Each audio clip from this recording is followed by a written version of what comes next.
Hey y'all, Jamie here, proud 55-year-old trans woman from New Orleans.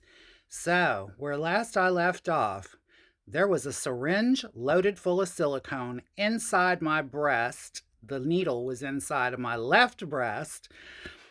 And Kitty, the trans lady that was doing my very first silicone pumping, told me that she needed to pull out because she thought she might be in my lung. She drew back air when she pulled back on the plunger on the syringe first before you just inject, you pull back on the plunger to make sure you're not in a vein. Not that I really want to be telling people how to do this, but that's what you do.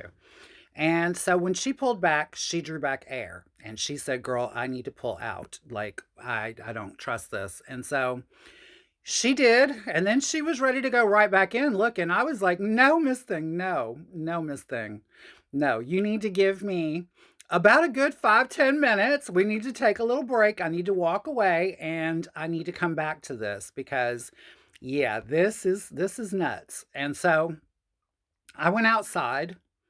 I actually went outside and I smoked a cigarette. Yes, I was a smoker back then. I smoked a cigarette, and I calmed down. And I thought about it, and I thought about, did I want to go through with the rest of it? And the truth is, y'all, I was over halfway done. She had done the right breast, and the left breast was half done. I wasn't going to have one and a half breasts done.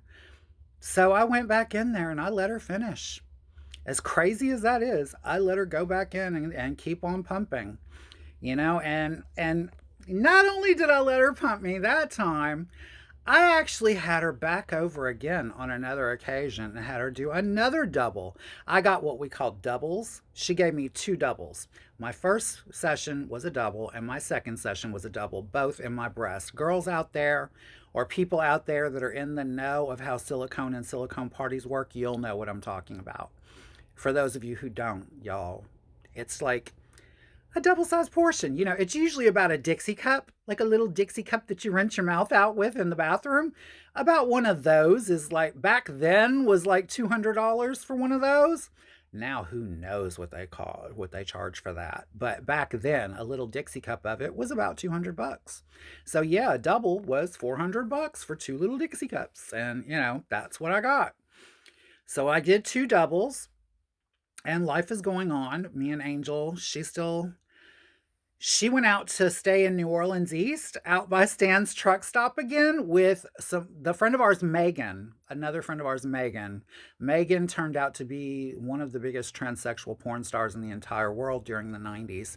And she was a good friend of ours. And so Angel was staying with Megan. She had gone out there with her. And I started working at a little bar in the French Quarter at the corner of Decatur and Iberville that was called the Trade Winds.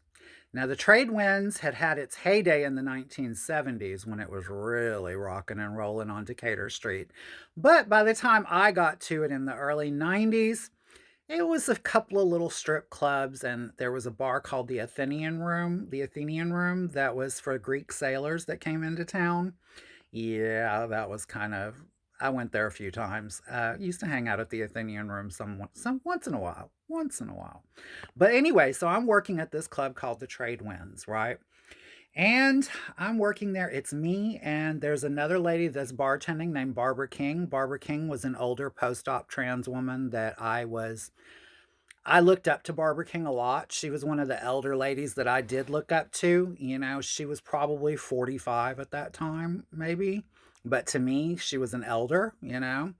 And I had told her about me getting the silicone.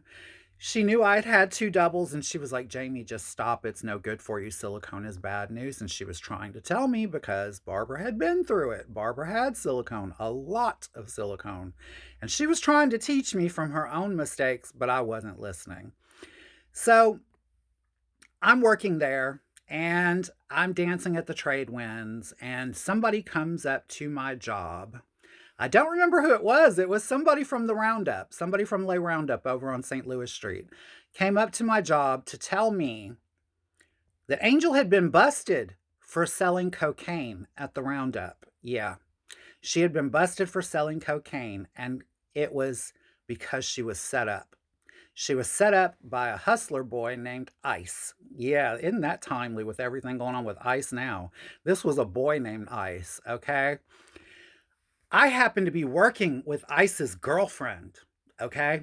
Ice had a cis girl. She was a cis girl, and I worked with her at the Trade Winds. And when I found out that Ice turned in Angel, honey, honey, I saw red.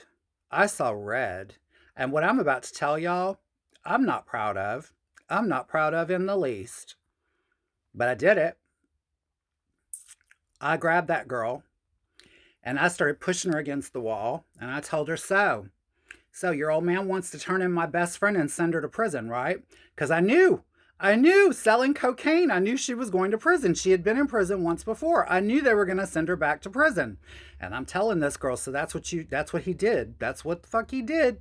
And you're his old lady. So guess what? I'm taking it up with you.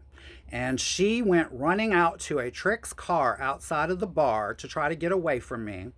She got inside the car. The window was rolled down. I had a knife in my hand.